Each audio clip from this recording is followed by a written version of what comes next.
The October air in Boston carried a crisp gentleness, golden leaves swirling like confetti across the city streets. It felt as if the world itself had chosen to celebrate with me on the day I became Mrs. Anna Caldwell Hartman. I can still see the chandeliers blazing in the grand ballroom, the glitter of crystal glasses, the soft murmur of violins, and the steady grip of Noah's hand in mine as we promised forever. Our parents had insisted the wedding be done properly, with grandeur fitting the occasion. But to me, the magic was never in the decorations. It was in the way Noah's eyes fixed on me as I walked down the aisle, a gaze that made me feel like the only person in the world. We had already been together 3 years by then. 3 years of late-night walks along the Charles River weekends, stolen from busy schedules, whispered dreams of the future we longed for. When he proposed, I hadn't hesitated. Noah was already carving a reputation as a brilliant young attorney, confident and relentless, while I had just completed my communications degree and begun my first job. We were young, ambitious, and deeply in love, ready to build the kind of life we had always imagined. The honeymoon only deepened the magic. Noah had a gift for turning simple moments into memories that glowed. Whether it was sampling street food at tiny restaurants, guiding me safely across crowded avenues, or leaning close to whisper that he couldn't believe his luck, he made me believe every word. I believed in him. I believed in us. Our first years of marriage were as close to perfect as anything could be. Our small Boston apartment wasn't grand, but it was ours, filled with shelves of books, framed photographs, and the seasonal candles I insisted on buying. Noah worked long hours at his firm, often buried beneath piles of case files, yet he never failed to come home with a smile. He would set his briefcase by the door, kiss me on the forehead, and ask about my day, as though nothing else mattered. Weekends were sacred. Sometimes it was as simple as walking together through Boston Common. Other times it was saving for trips Cape Cod in the summer Maine in the fall. Every vacation became its own ritual, a small celebration of love, Noah handling every detail, so I could simply marvel at how he balanced work and devotion with such ease. Friends often teased that we acted like newlyweds even years after the wedding. I didn't care. It was true. I would catch him watching me across the room and blush like a schoolgirl still disarmed by the intensity of his affection. Noah carried himself with a calm strength that steadied me.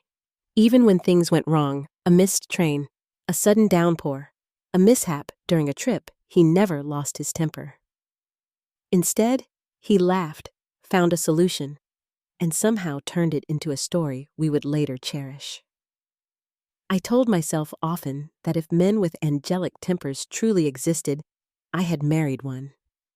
He wasn't only my husband, he was my partner, my safe place, my miracle. Looking back, it almost hurts to remember how flawless those years felt, how untouchable. If someone had asked me to describe my life, then in a single word, I would have chosen blessed.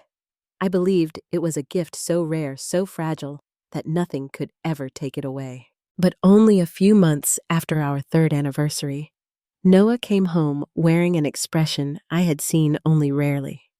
A look of controlled excitement, the kind he wore when standing at the edge of something monumental. He hung his coat, loosened his tie, and sat across from me at the kitchen table, his eyes alive with intensity. "Anna," he said, "I've just taken on a case unlike anything I've ever handled. This one could define my career." He wasn't exaggerating. His client was a powerful Boston magnate, a man with his name etched on museum wings and quoted in financial magazines. The case was a divorce one, involving hundreds of millions in assets. Mansion's art collections, antique jewelry, investment portfolios. His wife demanded half, though she had never contributed to his empire. I listened as Noah described the mountain of documents, the endless negotiations, the sheer weight of what was at stake. Pride swelled in me at how far he had come so young and already trusted with something of such magnitude. But unease gnawed at me. The way he spoke of the wife, unyielding, manipulative, greedy, made me worry about what he was stepping into. "Are you sure this is worth it?" I asked one night as he worked past midnight. "It sounds exhausting. Dangerous even." He smiled at me with the same calm reassurance I had fallen in love with. "This is what I was trained for," he said. "It's not only about money, it's about justice. He built this fortune with his own hands. She's trying to take what she never earned." I wanted to believe him, and for the most part I did. He buried himself in depositions, dismantled her claims one by one, and finally broke her resolve. In the end, she accepted a luxury apartment and a generous allowance, but nothing near the half she demanded. Noah came home that evening, weary but triumphant. "It's settled," he told me, slipping off his watch. His client embraced him with gratitude and immediately arranged for a massive transfer to Noah's account. It wasn't just money. It was validation, recognition that Noah Hartman was a force in the world of law. He called me after leaving the client's office, relief warming his tone. "Anna, I'll wrap everything tomorrow morning, and then I'm coming straight home. No more late nights. Just us." I smiled as I set the table that evening, believing him, believing we had survived the storm and would return to our beautiful rhythm. That Friday night, I lit candles, uncorked his favorite wine, and prepared his favorite dinner. The apartment glowed with anticipation. My heart fluttered with certainty that within minutes he would walk through the door. The candles burned low on the table, their flames swaying gently, casting soft light across plates set for two. The aroma of roasted chicken filled the apartment, the playlist of our favorite dinner songs humming softly in the background. Just 15 minutes before Noah had called me. His voice, tired but warm, had carried through the line. "I'm in the garage now, Anna. Give me 15 minutes and I'll be home." I laughed, told him not to rush, that dinner was nearly ready, and felt that familiar rush of excitement. But 15 minutes passed, then 20, then 40. I called his phone, expecting to hear his apologetic laugh, but it rang until it dropped to voicemail. Noah always kept his word. Even if traffic slowed him, he always called. By the hour mark, my chest was tight with fear. I phoned the garage where he parked every evening. The attendant confirmed what I already dreaded. "Mr. Hartman picked up his car about an hour ago. He should have left already." My knees went weak. He had left, but he hadn't come home. I pulled on my coat, rushed into the cold night air, and scanned the streets, as if he might turn the corner at any moment. I walked block after block, whispering his name under my breath, but the city felt impossibly large, the night unyielding. When nothing surfaced, I called my parents. My voice cracked, my words spilling in fragments. He left the garage. He never came home. My father's voice was grim but steady. "Call the police." Hours blurred as officers asked questions I could barely process: what car he drove, what he wore, the time of his last call. Their words stung. Adults have the right to disappear. One detective reminded me gently, though. His eyes suggested he didn't believe that was what had happened. They checked traffic cameras, canvassed nearby streets, questioned the garage staff again. No trace of him, no accidents, no witnesses. It was as if the city had swallowed him whole. That night, I sat on the couch with my parents beside me, staring at the meal that had gone cold, the unopened bottle of wine. Every creak in the hallway, every honk of a car outside, made me jolt, hoping it was him. But midnight came, then dawn, and still there was no Noah. The nightmare didn't end. It began. The days that followed felt like drowning in fog. Posters with his face spread across Boston on subway platforms, grocery stores, lampposts. I posted online begging for any information. Strangers reached out with sympathy, some with false leads, others with cruel hoaxes disguised as tips. My phone became a lifeline and a torment. Each time it rang, my heart leapt only to shatter again. I called hospitals daily, convinced he might be lying in one, waiting for me to find him. I left endless voicemails on his phone, whispering into the void.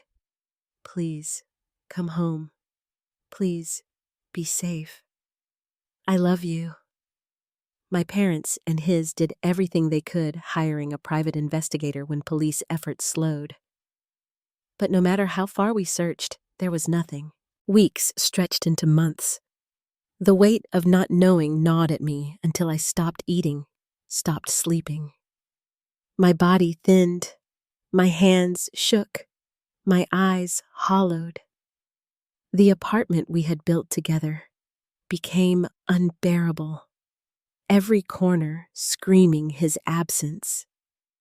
One evening, my parents made the decision for me. They bundled me into their car and drove me to the hospital. I was admitted for exhaustion and depression, a shell of who I had been. Lying in that sterile bed, I felt like I had failed as a wife and as a human being. I hadn't found him. I couldn't even hold myself together. The nights there were darkest, but slowly through medication and therapy, I began to surface. The pain didn't vanish, but I learned to breathe again. When I was discharged, nothing had changed in the world. Noah was still gone, but something within me had shifted. I had two choices: drown or keep moving. My doctor urged me to build a routine to occupy my mind and hands. So I tried. At first, small jobs, organizing closets, house-sitting errands. It wasn't about money. It was about survival. Every task kept me from collapsing into silence. Work became my lifeline. That was how I met Mrs. Langford, a retired ballet dancer who lived in a modest apartment near the Charles River. Age had taken much of her mobility, so she needed help with meals and cleaning. At first, I felt clumsy and out of place among her posters and trophies, but she welcomed me with warmth. I swept floors, cooked simple meals, and listened to her stories of a lifelong past. Sometimes she caught the faraway look in my eyes and would pat my hand softly. "Grief never leaves us, dear," she said, "but it teaches us to move." Word spread. Other families called me for occasional help. My days filled with tasks that left me tired enough to sleep. Yet Noah was always with me. A song on the radio, the scent of his cologne on a stranger. Even a man in a suit walking by would undo me. Some nights I swore I heard his key turning in the lock, only to find silence waiting. I told myself I wasn't moving on, I was simply moving forward one fragile step at a time. Then one afternoon, everything changed. I was hired to clean a grand townhouse in Back Bay, a home so immaculate it seemed polished by money itself. Victoria Alden, the owner, carried a name that carried weight in Boston's business circles. I was dusting shelves in her library when I heard a voice drifting casually through the hall. Deep, steady, familiar. My heart clenched so hard I nearly dropped the vase in my hands. It couldn't be. It was impossible, but every syllable pierced me with recognition. It was Noah's voice. I froze in that vast townhouse, the vase shaking in my hands as the voice drifted closer. It was Noah's cadence, his tone, the deep timbre I knew better than my own heartbeat. My pulse hammered in my ears. I told myself it couldn't be real, that grief had finally twisted my senses into madness. But when I returned to Victoria Alden's estate weeks later, I no longer had the shield of denial. I was wiping down the marble counters in her pristine kitchen when the front door opened. Footsteps echoed through the hallway, steady and confident. Then he appeared. My breath stopped. It was Noah. His hair was shorter now, styled sharply. A faint scar traced along his cheekbone.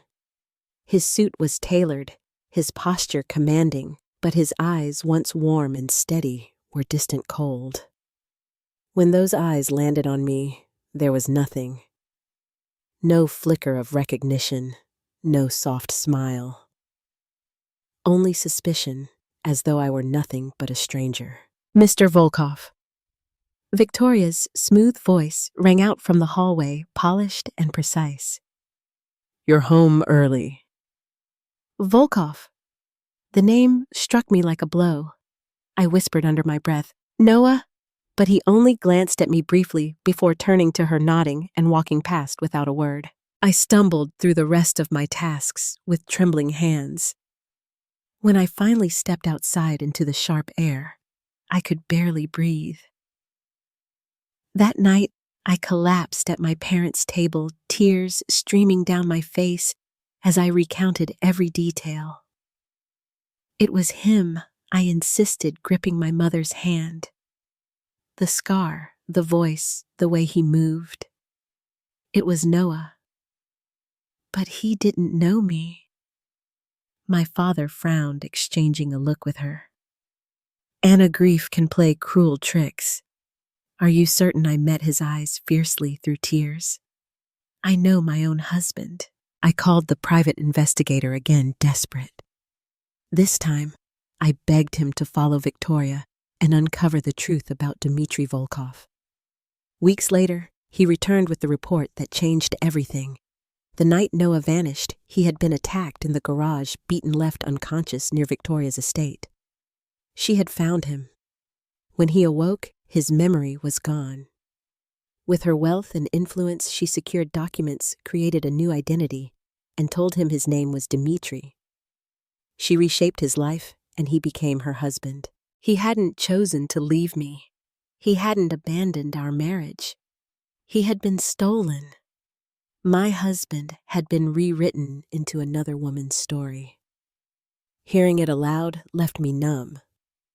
He was alive, but he didn't know me, didn't know himself. The next morning, I walked into the police precinct, hands trembling but voice steady.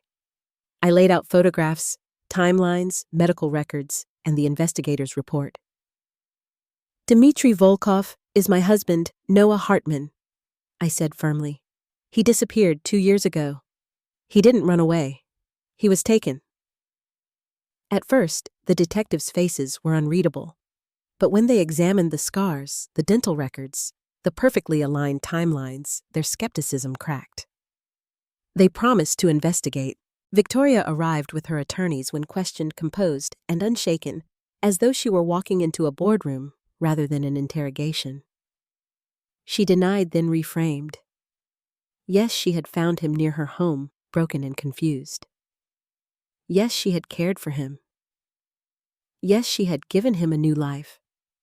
But in her telling, it wasn't abduction, it was charity. He was vulnerable, she said smoothly. I gave him stability. He became my husband because he wanted a home. Her words made my stomach twist, but the detectives were unmoved. A court order soon followed. Noah Dmitry would undergo medical evaluation and identity verification. The day they transferred him to Massachusetts General, I stood in the corridor, heart racing. When they wheeled him in, I saw him clearly for the first time without Victoria's presence between us. It was him. The shape of his jaw, the curve of his shoulders, the small scar on his wrist from a cut years ago. I stepped forward, whispering, Noah, it's me, Anna. He looked at me politely, eyes clouded. I'm sorry, he said gently. I don't know you. The words carved through me like a blade. I tried again, showing him our wedding photo, our smiles bright beneath autumn leaves. His gaze lingered, a flicker crossing his expression, but unease quickly replaced it. Then he turned, searching the room, until his eyes found Victoria standing in the corner. His features softened. That's my wife, he said simply.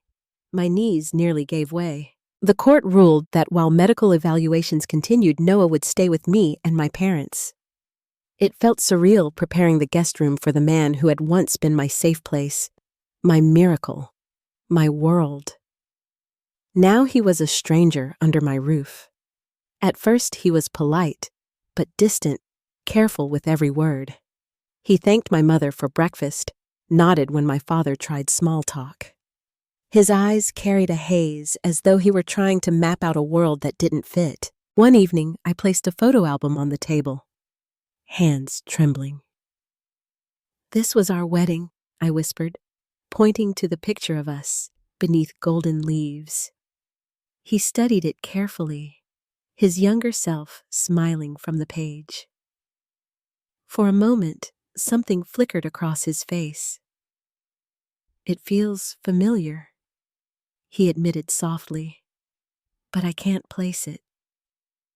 I swallowed hard and told him stories, Cape Cod summers, broken shoes on the beach. He carried me across nights. He stayed awake, helping me rehearse. Sometimes he tilted his head as though something brushed the edges of memory. But when I asked, he shook his head. "I want to remember, Anna, but it's like trying to grab smoke." Meanwhile, Victoria refused to vanish. She appeared at his medical appointments, lingering with flowers and expensive gifts. Once she came to my parents' door, her voice dripping with fury. "He's mine now. You're clinging to a past that no longer exists." I closed the door, but her words burned.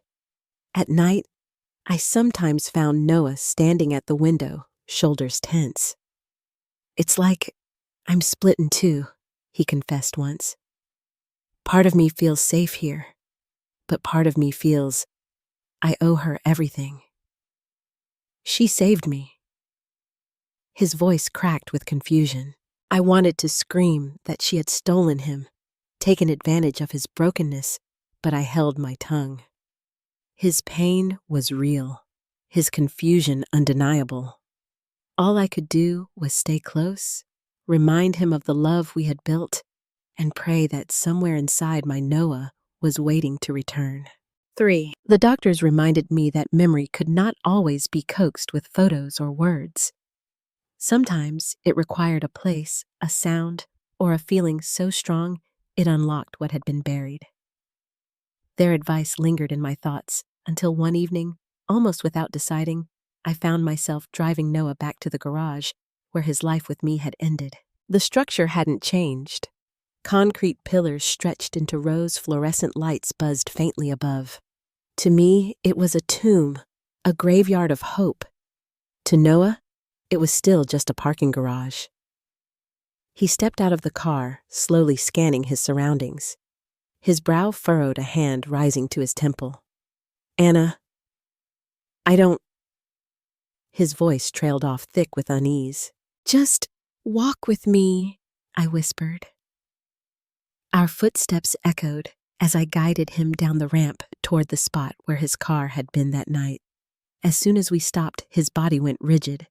His hand gripped the railing so tightly, his knuckles blanched, his breath quickened, and then it happened. He staggered, clutching his head, a strangled cry breaking from his throat. His knees buckled. I caught his arm, my own heart racing. I remember he gasped. His words came in fragments, shadows emerging from corners, fists crashing into his ribs, the metallic tang of blood filling his mouth, hands dragging him across cold pavement before darkness claimed him. Then waking to Victoria's voice telling him his name was Dimitri, telling him his past no longer existed.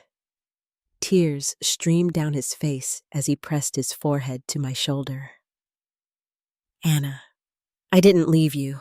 I never left you." I clung to him, tears blurring my vision. "I know," I whispered fiercely. I knew something was wrong. I never stopped believing. In that garage, surrounded by silence and shadows, I felt his embrace not as a stranger's, but as my husband's. After years of agony, Noah was mine again. When we returned home, the police were waiting for his statement. He recounted everything in detail, his words halting but steady. The detectives' faces hardened as the truth formed. This had not been random. Within weeks, They traced the men who had ambushed him and uncovered the names behind them. The order had come from the furious relatives of the businessman's ex-wife, the woman Noah had defeated in court. They had money power and vengeance enough to want him silenced. Instead of killing him, they left him broken without memory, ripe for Victoria to claim. Justice, long dormant, finally moved. Arrests were made. Charges filed. The courtroom echoed with names, dates, evidence that tied every thread together. This time, Noah was not a rising attorney defending strangers, but a survivor reclaiming his own stolen life. When the indictments were announced, we stood together outside the courthouse cameras, flashing reporters shouting questions. I barely heard them. All I felt was his hand tightening around mine, a lifeline grounding me in the reality that we had endured. The next step was restoring his identity. Documents were amended, the name Dmitry Volkov erased and replaced with Noah Hartman. Piece by piece, he returned to himself. Victoria fought bitterly, her attorneys exhausting every angle. She claimed she had saved him, that he had chosen her willingly, that their marriage was real. But the evidence was undeniable. He had never been hers. He had always been mine. The final ruling came months later. Noah's identity was restored legally and permanently. I'll never forget the look on Victoria's face that day. Beautiful, composed, yet devastated. Her eyes lingered on him one last time, shimmering with unshed tears, before she turned and walked away. Part of me wanted to hate her, but another part saw her grief. She had built a life on lies, but in her own misguided way, she had loved him. Losing him must have felt like losing the ground beneath her feet. Still, love born of theft could never endure. Noah returned to our apartment, though life was not instantly whole again. His memories, though restored, were fragile, like glass pieced back together. Some mornings, he woke disoriented gaps, haunting his thoughts, and I would remind him gently. Other days, he remembered things I had long forgotten, inside jokes. Little habits, the warmth of ordinary moments, and we laughed until tears filled our eyes. We learned to live slowly, deliberately, treasuring the very ordinariness we had once taken for granted. Dinners together became sacred. Walks through the city felt like quiet celebrations. Folding laundry, sharing morning coffee, sitting side by side, reading, all of it felt weighted with meaning. We no longer assumed time was promised. We cherished it as the fragile gift it was. Looking back, I realized our story was never about perfection or the sheen of a flawless marriage. It was about endurance, about choosing each other even when the world tried to tear us apart. Noah once told me during our early days that love wasn't about never losing your way, it was about always finding your way back. Standing beside him now, after years of torment and survival, I finally understood. Spring came to Boston with soft blossoms and clear skies, and with it, a fragile sense of peace I hadn't known in years. Noah and I walked side by side through the city, and though the streets were the same, everything felt different. Each step carried the weight of survival. His memory grew stronger day by day, though not without gaps. Sometimes he would pause mid-conversation, eyes distant, before recalling something small but precious, the way I hummed off key in the shower, the exact joke he once made on our trip to Maine, the silly dance we invented one rainy night in our apartment. Each fragment returned like a gift. Yet healing was not simple. The years we lost hung between us like an invisible wall. There were nights when I woke to find him sitting at the edge of the bed, staring into the dark. "It's strange," he admitted once, his voice low. "I lived another life, Anna. False, yes, but real to me at the time. And now I feel torn between who I was and who I became." His words cracked under the weight of confusion. I wrapped my arms around him and whispered, "You were always Noah. Even when you didn't remember, you were mine." Therapists helped him untangle the pieces, guiding him through the shadows of memory loss. Slowly, the jagged edges smoothed. The scars would never fully fade, but they no longer defined him. Together, we learned to savor what we once took for granted. Quiet dinners, at-home walks along the Charles mornings spent sipping coffee with the sun streaming through the window. Normalcy became sacred. Every small act of daily life felt like a triumph. The investigation into his attack ended with justice. Those who ordered it faced conviction, the men who carried it out sentenced to prison. Sitting beside him in the courtroom when the verdict was read, I felt a whisper of closure. Not the kind that erases pain, but the kind that allows breathing again. Justice would never undo what was stolen, but it marked the end of that chapter. As for Victoria, she faded from our lives, though not from memory. For all her wealth and power, she had built her world on a man who was never hers. I once thought hatred would consume me, but in the end, I felt only pity. She had loved him in her own distorted way, and losing him must have shattered her. But love built on deception cannot last. She had given him a name, a story, but not the truth. Without truth, love is hollow.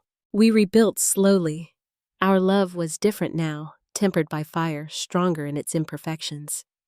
We no longer floated on illusions of invincibility. We knew how easily life could unravel, but because of that, we cherished more fiercely. Each time Noah took my hand, each time his eyes lit with recognition, when he said my name, I felt a surge of gratitude so deep, it brought tears. The world had tried to erase us, to rewrite our story, but here we stood side by side, reclaiming every page. I think often about the lesson buried within our suffering. Life is never free from storms. One night, one choice, one cruel act can change everything. But real love endures. It doesn't erase pain, but it survives it. It doesn't shield us from betrayal or loss, but it pulls us back when the darkness threatens to swallow everything. Love is not just the spark at the beginning. It is the steady flame that guides us home when we are lost. I once thought I had lost Noah forever. Now each time he kisses my forehead, each time we laugh at something only we understand, I know the truth. Love can survive even the cruelest storms. It can outlast memory, overcome betrayal, and bridge even the deepest silence. What matters is not that life breaks us, but that love has the power to bring us back together. So, if our story moved you, please don't forget to like, share, subscribe, and comment below. Tell me, have you ever fought to hold on to something you thought was lost? I'd love to hear your story.